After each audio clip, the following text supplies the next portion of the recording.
So, welcome. I'm Caroline Parkinson, Director of Creative at Edinburgh Futures Institute. Thank you for taking time out to reflect, consider and gaze into the future with us again at FutureGaze. And today in conversation with Mary Alice Stack of Creative United, who's joining us from London. Hi. So grab your lunch and a coffee and just sit back and relax and let your mind wander with us as we reflect and gaze into the future. So today we're looking at the future of creative investment. Against a backdrop of post-COVID recovery, public funding cuts or standstill or pressure on public budgets, the cost of living crisis, not to mention the impact of Brexit, should we look deeper into the potential of investor relationships, of income generation through the exploitation of our intellectual property, or look at new business models to develop independent income sources? Can creative companies work together with cultural organisations to support their development, innovation, and collaborate for mutual benefit? We shall explore those questions with Mary Alice Stack in a moment, and we'll look at case studies along the way to illustrate what can be achieved. So let me introduce Mary Alice. She is Chief Executive of Creative United, an entrepreneurial community interest company with a focus on achieving social impacts and economic growth, and has supported pioneering programs such as the Own Art and Take It Away interest-free loan schemes, which you may be familiar with. Since the foundation of Creative United in 2012, she has specialised in the use of business support services and alternative forms of finance and investment as a mechanism for supporting the growth and development in the creative and cultural sectors. So thank you, Mary Alice, for joining us today. Oh, you're welcome. To be here. Let me dive in then and let's get us started. I think we can all see the landscape outside our window and reduction or pressure on the public funding sources for arts and culture and also for creative endeavour.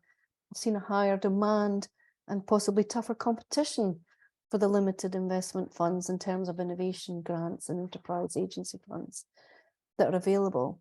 I was just wondering if that's what you're also seeing through your service provision at Creative United when you're talking to the community. Yeah, I mean, I think, there's no doubt that the last few years have been really punishing, not just for the creative sector, but for businesses, well, across the globe, actually. But we're talking about the UK, we're talking about Scotland. It's really tough out there. And those difficult trading conditions are continuing. Which is not to say that there isn't money out there. There is, but public sector finance in particular is under extraordinary pressure. The COVID recovery process is still ongoing. You've mentioned, the sort of wider kind of challenges that we're facing. And so, if you're in the creative sector and you're someone who has traditionally been thinking about grant funding in particular as your route for growth, grants are enormously difficult to secure. Some businesses become more adept at it than others, but it's tough out there. Investment, in terms of attracting money on a non-grant basis is actually a pretty different kind of territory. And I would say that although there are definite challenges in terms of how to scale your business, there is cash available. It's a question of how you structure your business and how you set out your ambition and the alignment of your ambition with the needs and objectives of the people who have the money, because they exist, but it's that pairing really of what is it you're trying to do and who can help you get there. And it's not just money either, of course, it's also advice, it's connections, pointing you in the right direction, giving you a better perspective on the market in which you're operating. And that can sometimes be the key to unlocking all sorts of opportunities. So it's not just what you know, but who you know, and how to position yourself as an attractive and interesting and innovative business and personality. Perhaps I might also say that the power of personality, I think, has become really much, much more important in this digital age. How you come across, how you present, how you articulate your passion, your understanding, all of those things are part of what makes a successful business. So plenty of opportunity, but nailing the opportunities is the difficult bit, of course. Yeah, I think this is really interesting what you're saying. I think some of the audience might be aware. I was at Creative Scotland for a while, and I think there was often a feeling that it's just de rigueur, it's where you go, it's making an application for what you do, and that's absolutely justified. And so it becomes not maybe normalized, but maybe an expectation that this is how it is, it just flows, and you may be successful or not, and you can refine and apply again. But you're suggesting a lot more homework even than that takes, and that does take a lot of homework. This is even more homework. You really are asking people to really think about what they're doing, why they're doing it, and where they want to go for support, and what would be the appropriate stepping stones in that journey. So I think it's really interesting what you're saying about how much you have to reflect and think about what you're actually doing and how you might align. So, Yeah. and is this the advice that you give, you know, week in, week out at Creative United? And are you seeing freelancers, micros, individual creative entrepreneurs, cultural organizations? Yeah, so perhaps I'll just sort of explain a little bit about what we do as a business, because it's quite unusual and it's very, very diverse. So we have core programs of work. You mentioned at the start Own Art and Take It Away, which are programs designed to increase public engagement and access in visual arts and music. So within the art scheme, we're looking at ways of stimulating the market for contemporary art and craft, and the beneficiaries within that program are the artists themselves, the makers, but also the infrastructure, the galleries who present that work, and ultimately also the members of the public who are taking advantage of the scheme. So we have a sort of three beneficiaries on that one.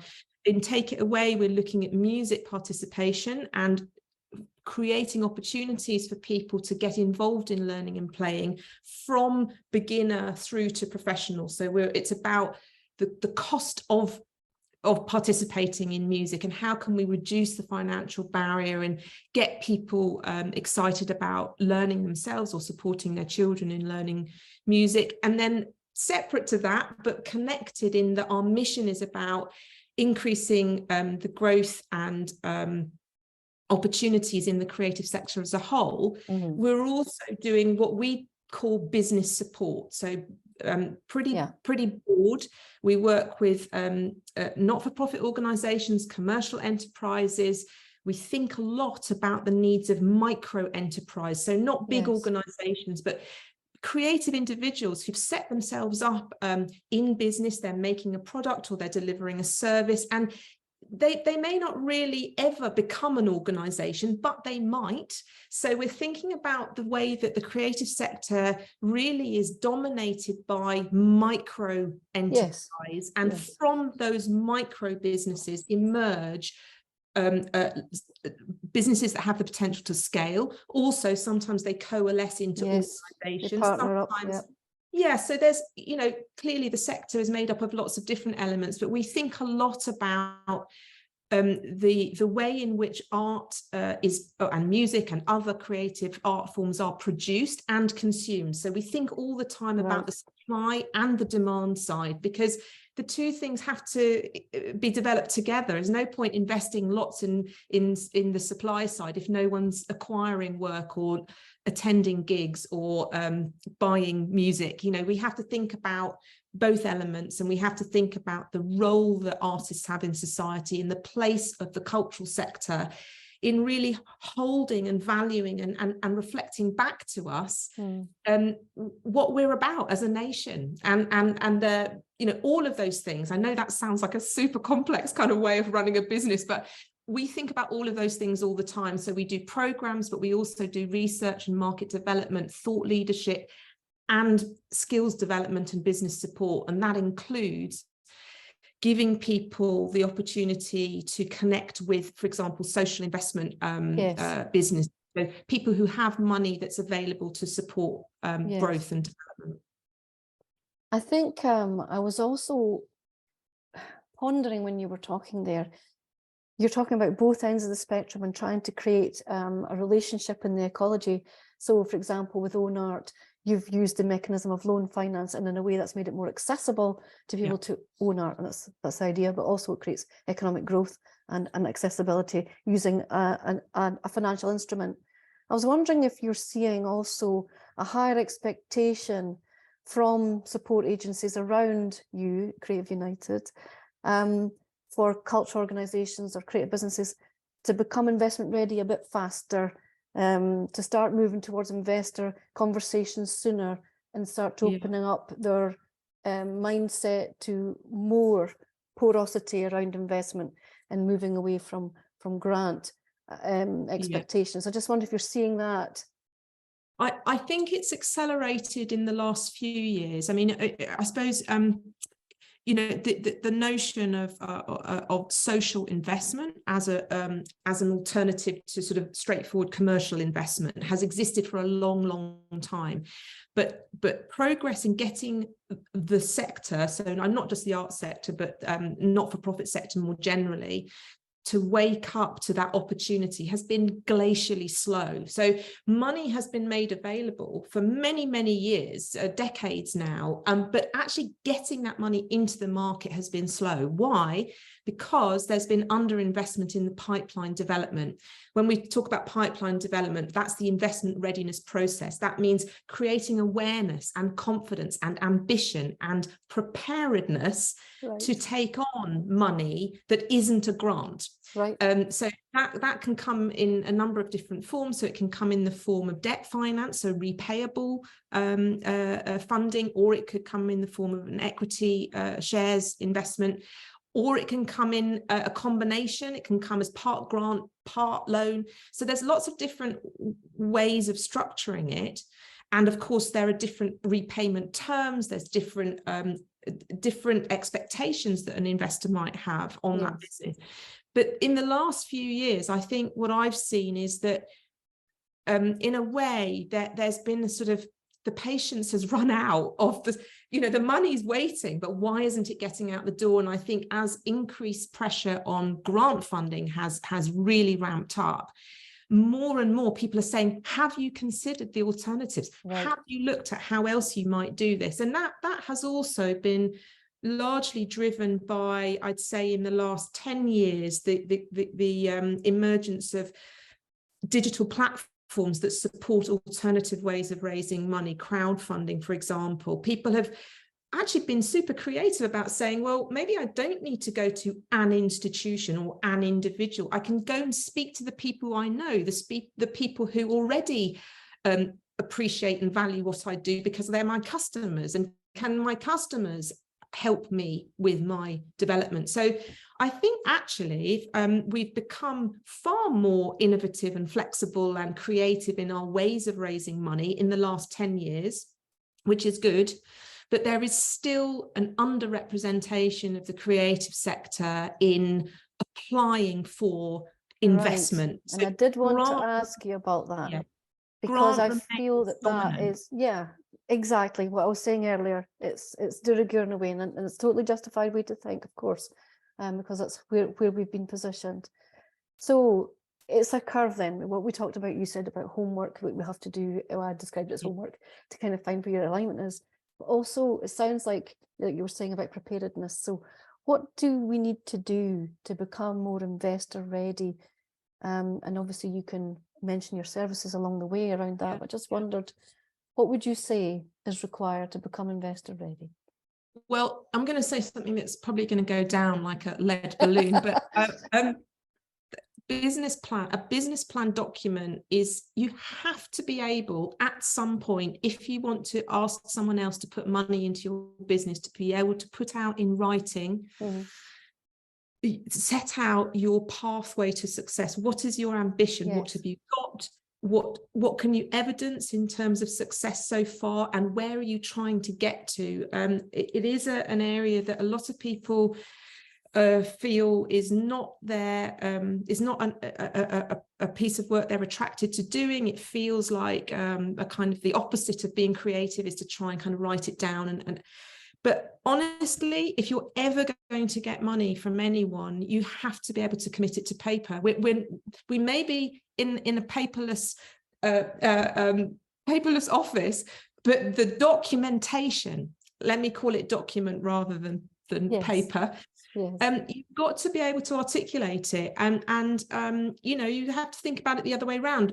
isn't that something you too would want? You'd want Yes. to be able to sort of have a document that you could refer back to and really understand what someone was describing, and interrogate. So I think that is part of it. So you were asking me in advance of the talk today about case studies, examples that I could point to of where we've had success. And I mean, there is an organisation that we helped on our Prosper North programme, which we ran with support from the National Lottery Heritage Fund a couple of years ago, called the Auxiliary Project in Middlesbrough. And there's a case study video on our website that people can look at. And it's a really great, well, it's a testimonial really of the value that the business advisor that we partnered with the Auxiliary Project had. The value came in many different ways, actually, but it was partly the business planning document. And then through that process, it was an opening up of their eyes to ways in which they could diversify their income streams, capitalize on their assets, attract in an alternative source of investment. And actually what they got in the end was a combination of grant to get a feasibility study and business plan developed, which then was presented to the Key Fund, who is the investing partner that we work with, to attract a social investment deal that then is giving them the financial capacity that they need to invest in the redevelopment of their building. So they now own their building. I can't remember whether they acquired their building with the cash from Key Fund. It may have been prior to that. But anyway, they existed. They had a place in their community, they had supporters, they had programs, they had vision and mission, but what they hadn't really understood is how to really articulate that and put it into a format that could then be taken out to other supporters and funders and investors. So yeah, if anyone would like to get a kind of snapshot of how we work with an organisation to get them in investment ready, that is one I would recommend having a look at. And there are about 7 or 8 video case studies there that you can take a look at too. And that was the Key Fund? That was the Key Fund with a social investor, but they also applied for a REACH grant, which is from another organisation which is there to support investment readiness. So that was Access, who are the body that hold the money for the REACH grants. So it's a sort of 3-stage process. There's the advisor input, then there's the application for the REACH grant, then the REACH grant enables the feasibility study, and then you get your money from the social investor, which in this case was the Key Fund. And they subsequently also got money from Arts Council, from the Cultural Development Fund, and so they're doing really great. And you know, I suppose, you know, a success story is always useful. Difficult to replicate. So just plots a journey, though. It gives you ideas about different ways to approach your journey. That's it. So you've got to think, okay, how might this go? In an ideal world, what does this pathway look like? And money follows money. Success follows. People want to back success.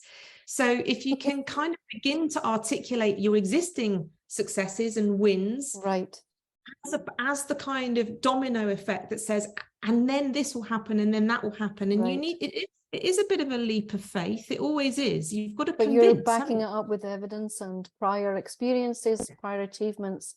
I think that what you said about a business plan is key. Certainly for certain funders in Scotland, a business plan is required in any case.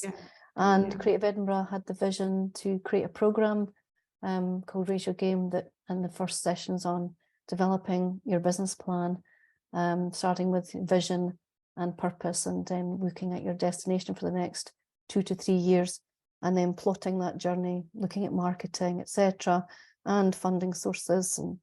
And I think the homework I mentioned earlier, the business planning process of doing it really helps to think through, yes, what am I really wanting to do? What is really my mission?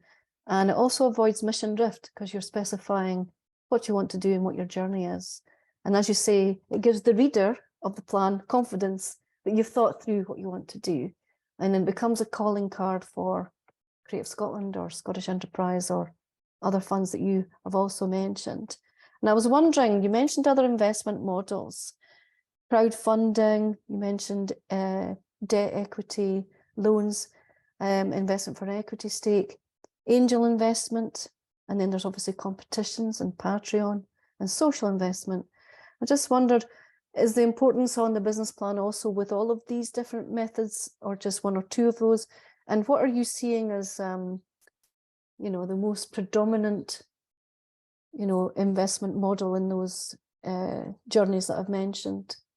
Well, I think the thing is that the business plan is your document, right? It needs to work for you first and foremost. But when it comes to applying, you've got to also absolutely think about what is the funder / investor looking for, and modify to speak to their interests, objectives. This is back to your point about alignment. Yeah, so this alignment thing is absolutely critical. If you submit an application that's based on your business plan to a particular competition, but you haven't thought about the parameters of the competition, or how to describe what you're doing in the context of the criteria for the competition, obviously you're not going to score high enough to succeed. So you have to be thinking all the time.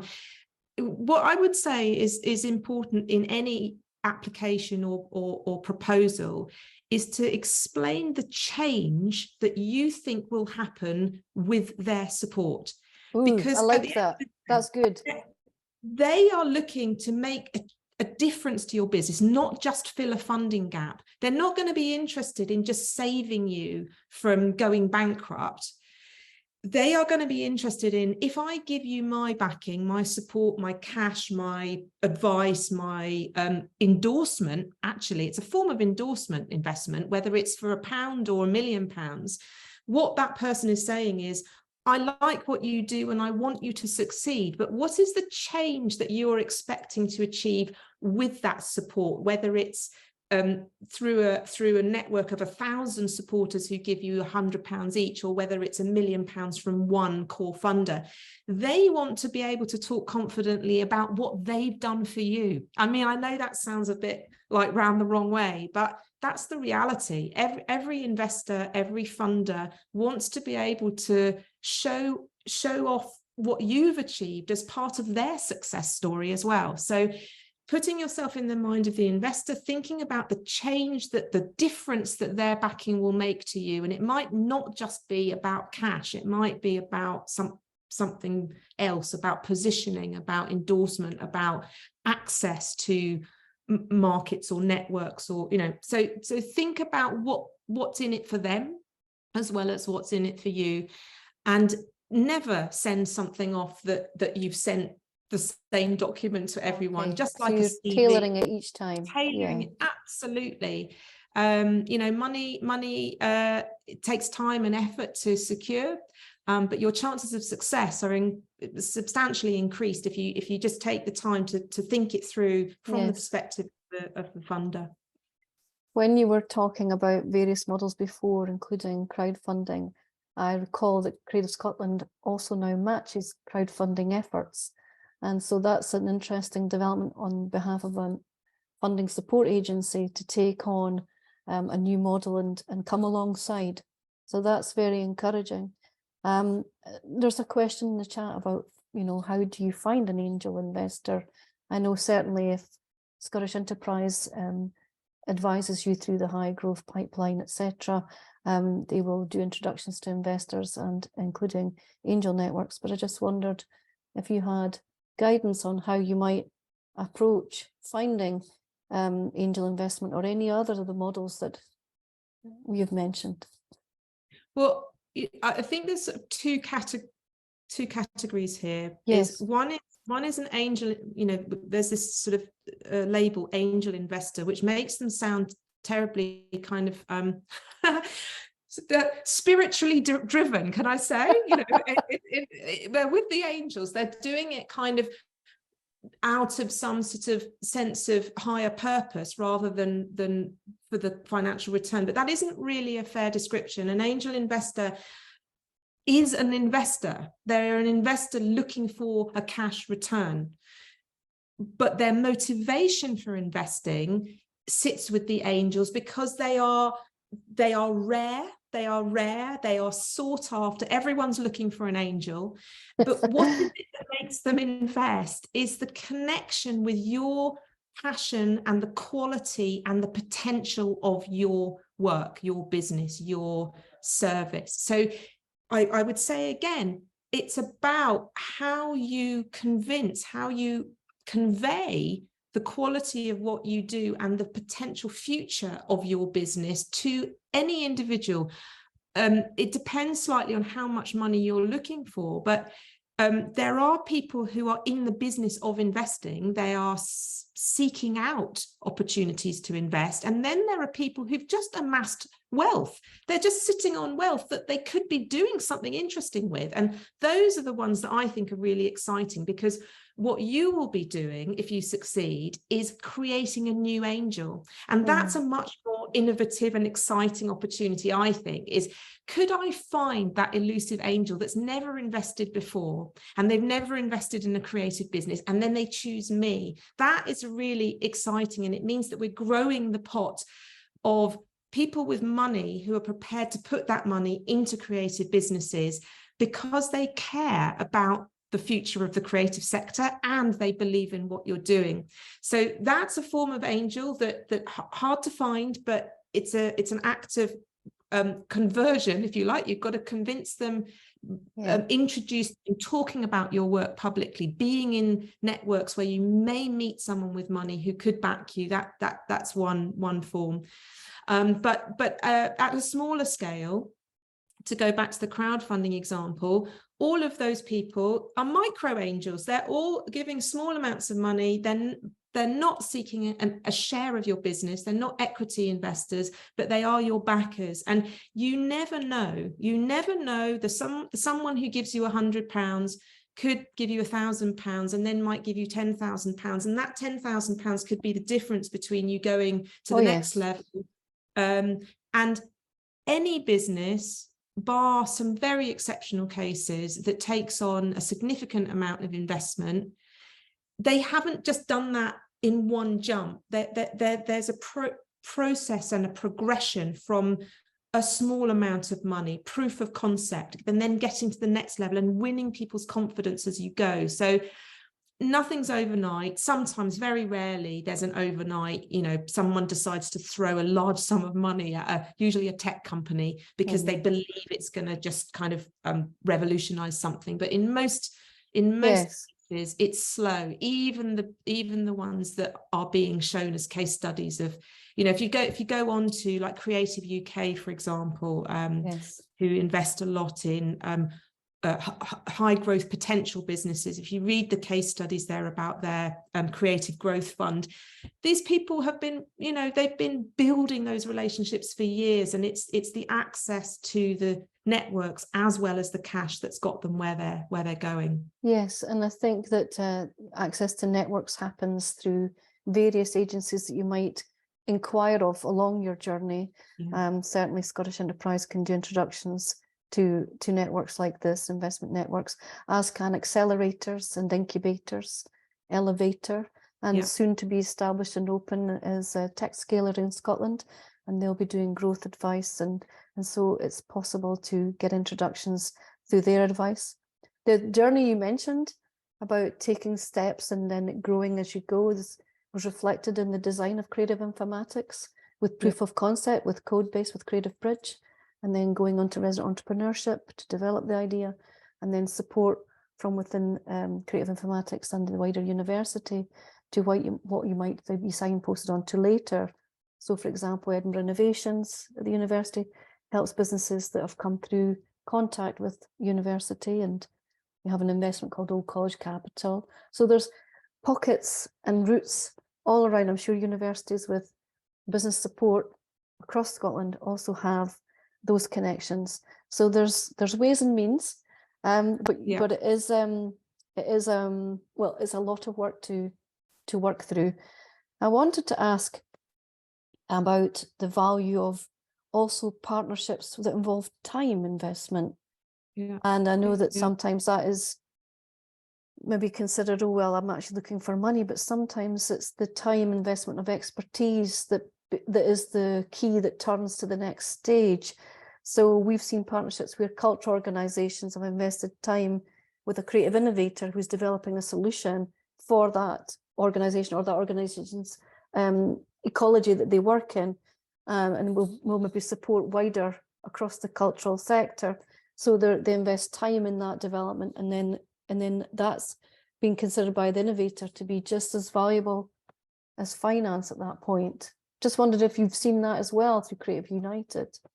Yeah, I mean, I suppose again, I'd sort of go back to look at some of the business support programs that we run, and the way that we work with business advisors, and the time of those advisors is paid for by the funding that we secure a grant from, say, National Lottery Heritage Fund or Arts Council or wherever, local council sometimes gives us money, and we structure a program that gives creative entrepreneurs access to expertise, and that expertise allows them to think and behave differently and to develop their vision and their forward path.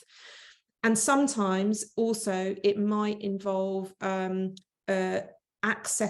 the resources and knowledge networks that exist within another institution. I mean, one of the big problems for small creatives is their size. You know, quite often it's one person doing everything, but borrowing or piggybacking onto the infrastructure that exists around another business or a cultural institution. And there's been quite a lot of talk in the last few years as a result of COVID. You know, what role do these cultural institutions have in supporting others? Because a lot of the money went to them, you know, sort of protection of the institution. Why?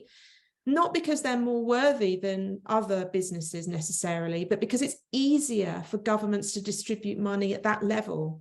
But if you're getting the money, if the money is being distributed at that level, surely they have a responsibility also to think about those that sit around them and below them. I don't mean that in a pejorative sense, who are within communities and networks that they can offer support to. So, I mean, I haven't got a specific example from COVID, but if you think about the role of the British Library as a national institution, it's set up these knowledge hubs around the country which provide business support, access to business support. Now, they don't have to do that, but they are understanding their role as an infrastructure through which advice and support can be accessed and shared.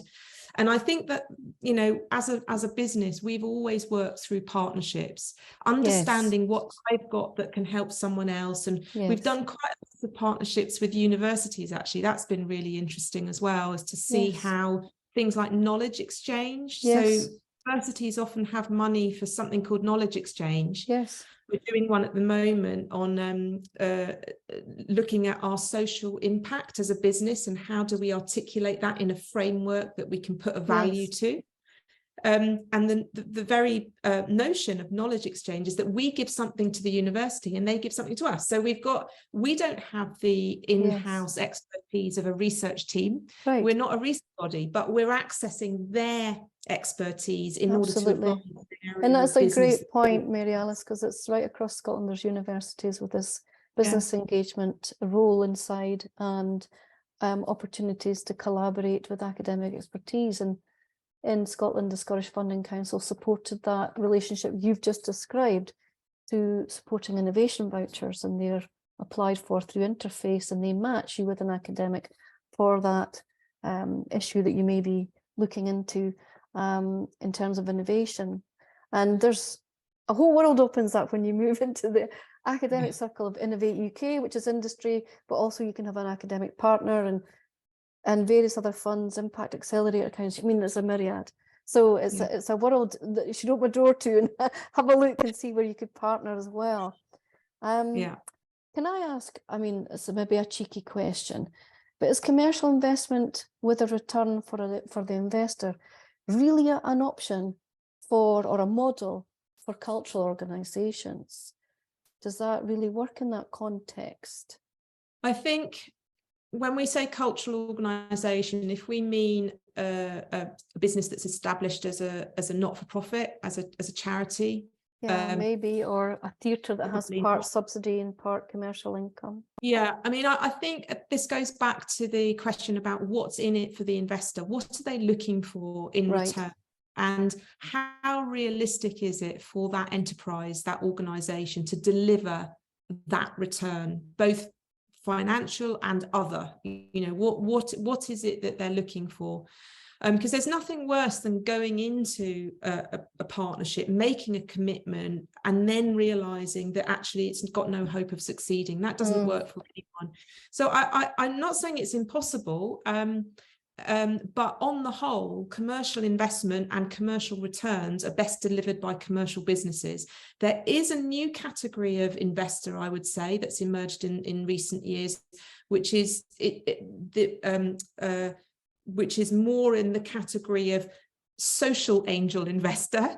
So people who are looking for less of a financial return, but have a greater interest and alignment with the social impact of the organization that they're supporting. So understanding that there's a triple bottom line or a quadruple bottom line sometimes in terms of what the business, how the business performs, and what they're going to get back out of it. So it's not impossible, but you've really got to understand what's realistic and achievable, because you don't set yourself up to fail. And once you've taken on investment, especially in the form of equity, you're giving something away, and you want, that doesn't help anyone if it takes you down the wrong path, if you end up going down rather than up. And again, with debt, taking on a repayable finance, that's a big commitment, and nobody wants to end up in a situation where an investment goes wrong. So just being really confident about the what ifs and the ambition, scale of the ambition and the trajectory, what's realistic to achieve in year 1, 2, 3, 10. Those are the things that I would be thinking about. I think that's excellent advice, and taking on manageable investment as well. It's not all going to be negative. It's about balance. And there's an angel investor actually mentioned in the chat that not enough attention, she feels, is paid to the creative industries as investment opportunities, but equally agrees with you that the creative industries need to think about setting themselves up to succeed and raising and closing the gap between the funds and these brilliant angel investors. And I think you mentioned a key word earlier in that is confidence. So a major concern of mine over the years, and some of the educators that have emailed me before this session share the concern around having business skills and business awareness and equity and IP awareness built into creative courses, and they're not always in the mix. There may be some that are touched upon, but it's not in the mix so much as maybe it needs to be. And I think that affects people's confidence, or even thinking about it or ruling it in. Now, they're not the only industry that doesn't have business skills in their course. Lawyers, for example, they go into practice, but they haven't had business skills or marketing necessarily built in.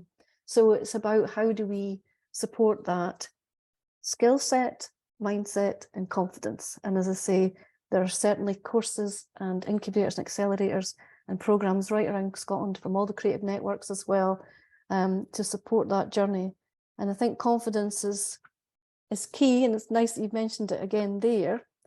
So from your perspective, I wanted to ask, before I ask questions from our audience today, are you feeling confident about our ability as creative and cultural folks to turn our mind to this investment and tool up for it, and feeling confident that investors are starting to look more at us, because we're doing pretty well.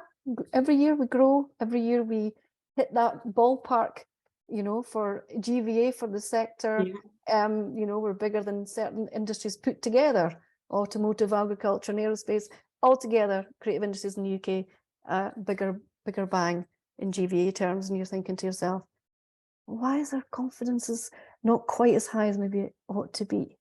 So I just wondered, from your perspective, are you seeing positive trends Yeah, I mean, I suppose so one of the areas that we've been very focused on over the last few years is around models and motivations of creative workers, freelancers, and businesses. So you know, when I say motivation, I suppose I'm talking about ambition. I think one of the great opportunities, but it needs work now, is to get the people who are responsible for policy to understand that it's not all about high growth, that low growth models are incredibly important.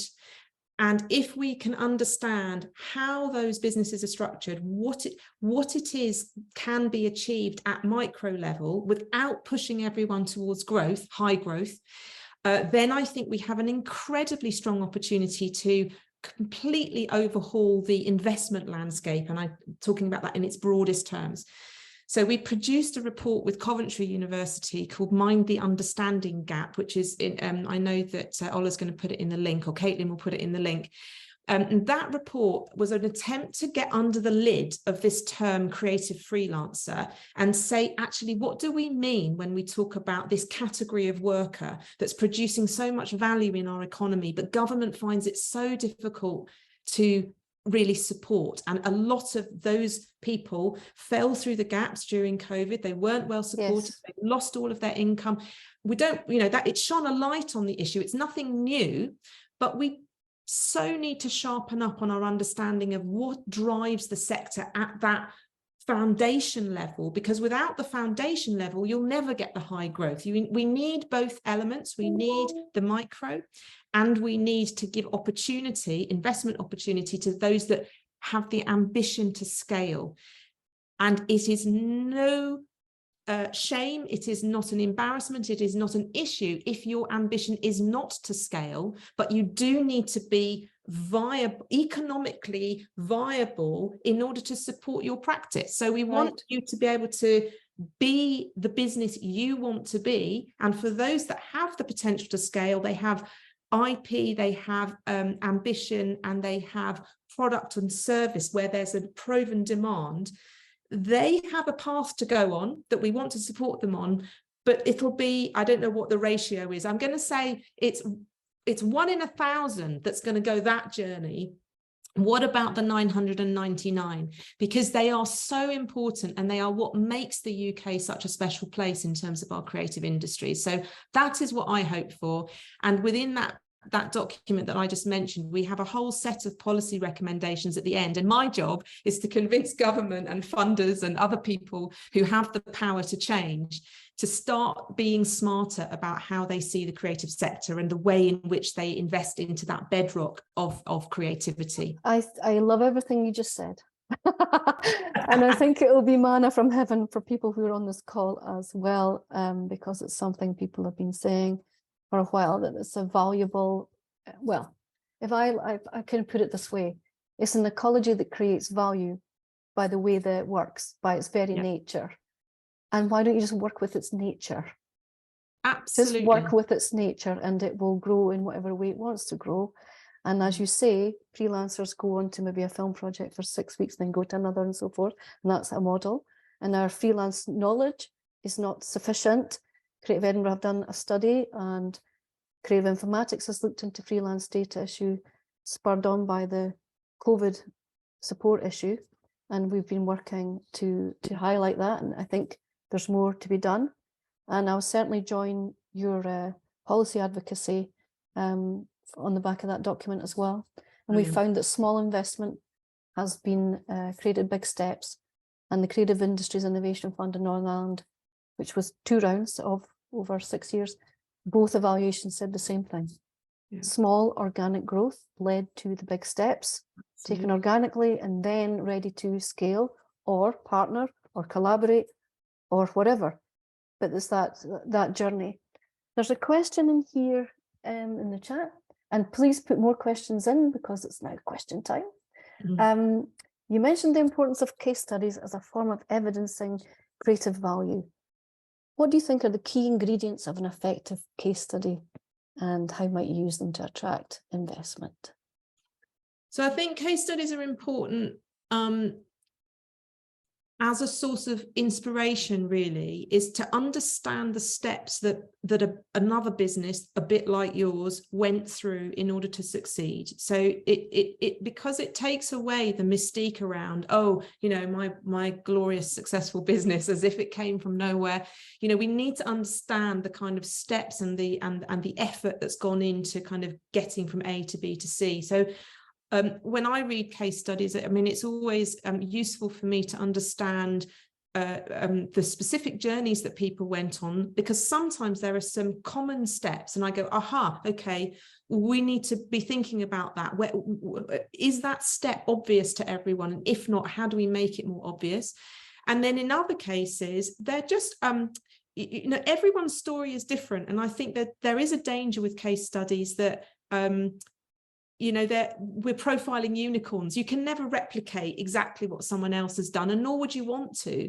But it's the kind of the bits that you might otherwise just not quite understand, just miss, that they did something at one point quite specific that then just opened the door. It just led to so much more, which is why the auxiliary project case study is a nice one, because the director really explains she explains that the input, the intervention was this person, Vanessa, the advisor, who then it just went like that, really easy for them. They had everything they needed. They had all the ingredients, but it hadn't been kind of structured in a way that allowed them to succeed in the way that they are now. So I don't know that I've answered the question, but I think case studies are useful for all sorts of reasons, but they are only examples. And at the end of the day, you should spend more time thinking about, you know, you need to think about yourself, but keep an eye on what's happening out there and what you can learn from others. So I think that that's good advice, in that case studies do inspire and trigger a thought in your own mind, so they're valuable in themselves. But I think for attracting investment, you're talking about showing where you wanted to go and how you managed to get there, and the evidence almost of your ability to navigate that terrain. I mean, that generates confidence. Quick point just is, sometimes when you get into conversations with investors or potential backers, understanding your competition is important too. And where case studies profile people that work in a similar industry or have a similar product or service, that is useful, because it's a way of demonstrating that you've understood how the market works and what your competition looks like. So that can be quite useful as well. Right. Certainly. And I think the business planning process always has that assessment of the market in there, so that the investor can see you know your market and you know where you fit. There's another question. Where do you find these people? Where do you find these angel investors? Are there websites out there? Well, there are networks and there are organizations who have regular contact with self-identifying angel investors. There's the Angel Investors Net, I think it's called Angel Investors Network.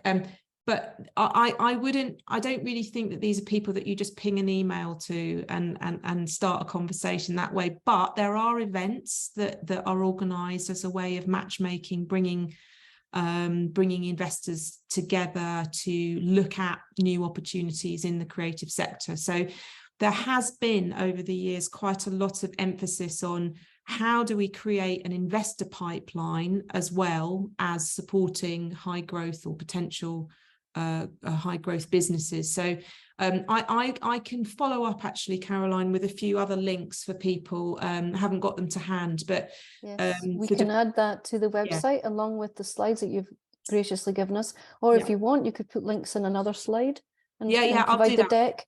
I'll do that, and we'll add it with the recording.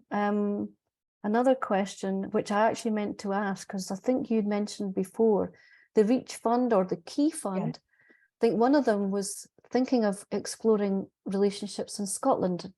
And I was wondering if it's the Key Fund or the Reach Fund that were, or are they both just for England? No, so Reach is UK wide, and oh, fantastic. I believe. but you can only apply to Reach through a gateway agency. So what you need to do first and foremost is to find the gateway agency. If again, I'll put this on a slide about the Reach Fund, and there's a list of the gateway agencies on the Reach Fund website. The Nesta's Arts and Cultural Impact Fund is one of those gateway Great. Yeah. organisations, and they operate UK wide. So you would put in an application to them, they would then refer you to the Reach Fund as the gateway organisation, and that's how it all joins up. But yeah, the Arts and Cultural Impact Fund is for businesses looking for 150,000 or more. So it's quite a high, well, it's not that high, but it's for people who are operating at a sufficient scale to warrant £150,000 worth of borrowing. So that's debt, it's debt finance, but there is a grant element that comes before to get you investment ready. Right. Ah, nice design. Yeah. So one other question that's appeared, and it probably might be our last or second last, is can you give a little more examples of keys that were turned in case studies? You just thought, oh, that was an intervention or a step someone took and it really opened the journey for them or a door for them. Is there any other examples that come to mind that got you excited or in your memory? Well, like I said, we've worked with lots and lots of different scale organisations. So one of the things that was really nice, we ran a business support programme in Wandsworth in London, and that was for a group of, I think, maybe 40 or 50 creative individuals. Most of them were kind of creative practitioners and small businesses. And one of the things that came out of that was really nice and very, very rewarding from my point of view is that through that program, a number of those individuals began collaborating together and have since accessed funding directly from Wandsworth for producing work for their festival, for example. So, these kind of keys to the door sometimes are about making creative connections. Sometimes it's about accessing the money. Sometimes it's just about the relationship that you make with the advisor that then kind of gives you the confidence, going back to confidence, to continue. Because I think too often the programs that we run, the programs that are designed and made available are too short term. So yes, there will be a key that unlocks at one point, but actually it's the longevity of the relationship that is, I think, the most valuable thing. Is if you forge relationships along the way that don't stop at the point that the program ends, that you then have and that's good, because it's a network you're building, isn't it, for your life, the life of your creative journey. And those collaborators might be advisors, or they might be co-creators, creatives, or they might be something else. They might even be customers. Let's get customers, or someone needs to buy all this stuff. So I should probably have come with a list of other examples I could point you to, but I will put some more links to other case studies in the slide deck. That would be wonderful, Mary Alice. And I think that with that, we have to draw it to a close and hand back to Creative Edinburgh. But I just want to say thank you so much to our audience and for your engagement and curiosity. And there's, I think, an awful lot to share out of this 1 hour chat today, loads of links. And just to say, of course, Creative Edinburgh and other networks in Scotland have directories and support on their websites. Scottish Enterprise has an incredible funding database, which lists almost everything I can think of. I went and looked at it, it was like 435, and it's still going. So it's a good resource. So please do look into these links that feel right for you, and hopefully that'll help you on your creative journey. So I'm going to hand back to Ola.